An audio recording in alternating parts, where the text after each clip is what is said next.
Budget, यह शब्द सुनते ही हमारे दिमाग में एक छवि आती है कि क्या महंगा हुआ और क्या सस्ता। नौकरी पेशे वाले व्यक्तियों की बात करें तो उनके दिमाग में बजट के नाम से टैक्स में बढ़ोतरी या छूट आता है। आखिर यह बजट होता क्या है? क्या सही मायने में जो हम लोग सोचते हैं वही बजट है या वास्तविकता उससे अलग है? आइए समझते हैं इस वीडियो में। चलिए पहले आपको इतिहास बताते हैं। पहली बार भारत में बजट ब्रिटानी राज के कालखंड में आया। 7 अप्रैल 1860 में स्कॉटलैंड के राजनेता एवं अर्थशास्त्री जेम्स विल्सन ने बजट पेश किया। पहले पूरे भारत के लिए एक ही बजट आता था। बाद में सन 1919 के गवर्नमेंट ऑफ इंडिया एक्ट से राज्यों के लिए बजट का प्रावधान अलग कर दिया गया। आजाद भारत की अगर हम बात करें तो नवंबर 26 1947 को उस समय की अंतरिम सरकार में वित्त मंत्री रहे आर के शनमुखम चेट्टी ने आजाद भारत का पहला बजट पेश किया था। अब बात करते हैं कुछ समय पे। ब्रितानी हुकूमत के काल से बजट हर साल फरवरी के आखिरी दिन शाम 5 बजे पेश किया जाता था। सन 1999 में वाजपेयी सरकार के वित्त मंत्री रहे यशवंत सिन्हा ने समय को बदलकर 11 बजे कर दिया।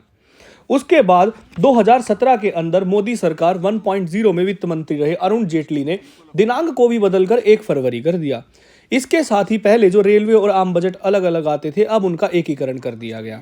अब पूरे देश में एक ही बजट आता है जिसके अंदर रेलवे बजट निहित होता है। अब तक के इतिहास की बात करें तो सबसे ज्यादा यानी 10 बार बजट पेश करने का रिकॉर्ड पूर्व प्रधानमंत्री मोरारजी देसाई के नाम है।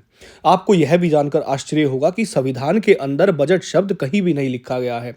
संविधान के अनुच्छेद 112 यानी आर्टिकल 112 में एनुअल फाइनेंशियल स्टेटमेंट, जिसको हम लोग बजट कहते हैं, उसका प्रावधान किया गया है। आखिर बजट है क्या? ये होता क्या है? बजट एक प्रकार से सरकार का वित्तीय लेखा जोखा है जिसमें सरकार पिछले साल के खर्च और प्राप्तियों के आधार पर आने वाले साल के लिए धन का बंटवारा करती है या यूं कहे आवंटन करती है, यानी अलग अलग विभागों और मंत्रालयों में धन बांट दिया जाता है। बजट बनाने का कार्य वित्त मंत्रालय के आर्थिक मामलों के विभाग के पास होता है, जिसको हम डिपार्टमेंट ऑफ इकोनॉमिक अफेयर कहते हैं। इकोनॉमिक्स की किताबों में अगर आप पढ़ेंगे तो आपको समझ आएगा कि बजट असलियत में होता क्या है। चलिए हम बता देते हैं। बजट के 2 भाग होते हैं, एक रिवेन्यू बजट और दूसरा कैपिटल बजट। रिवेन्यू यानी कि राजस्व बजट और कैपिटल यानी पूंजी बजट। राजस्व बजट के भी 2 हिस्से होते हैं, एक होता है रिवेन्यू एक्सपेंडिचर और रिवेन्यू रिसीट्स। अब ये होते क्या है? रिवेन्यू एक्सपेंडिचर में वो खर्चा आता है सरकार का जो रूटीन का खर्चा होता है, रोजमर्रा का खर्चा, जैसे अपने कर्मचारियों और अधिकारियों को तनख्वाह देने का। वहीं रिवेन्यू रिसीट की हम बात करें, रिवेन्यू रिसीट्स वो होती हैं जो एक निश्चित समय के अंतराल के बाद सरकार को लगातार मिलती रहती हैं, जैसे टैक्स की प्राप्ति ही ले लीजिए। वहीं बात करें कैपिटल की, तो कैपिटल एक्सपेंडिचर वो खर्चा, बड़ा खर्चा होता है जो एक निश्चित समय अंतराल के बाद नहीं परंतु कई सालों में एक बार होता है। उदाहरण के लिए सरकार को अगर अपने विभाग और मंत्रालयों के लिए नई गाड़ियां खरीदनी है। बात करते हैं कैपिटल रिसीट्स की। कैपिटल रिसीट्स वो रिसीट्स होती हैं जो नॉन रिकरिंग नेचर होती हैं, जैसे प्राइवेटाइजेशन पीएसयू का किसी का, या सरकार ने कहीं से लोन लिया।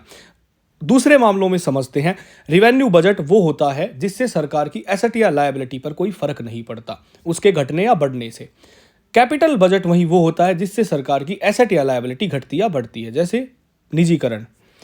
अब दूसरी टर्म जो आपने सुनी होगी वो होती है फिजिकल डेफिसिट यानी वित्तीय घाटा।